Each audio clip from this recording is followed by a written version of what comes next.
You ask Tiger to solve. This deals with linear equations with one unknown. The final result is x equals -16. Let's solve it step by step. Simplify the expression. Group the coefficients. Convert the integer into a fraction. Combine the fractions. Combine the numerators. Isolate the x. Multiply both sides by inverse fraction 4/7.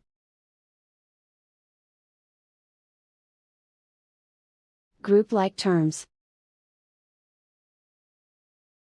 Multiply the coefficients. Simplify the fraction. Multiply the fractions.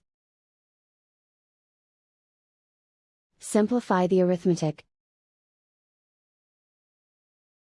And so the final result is x equals -16.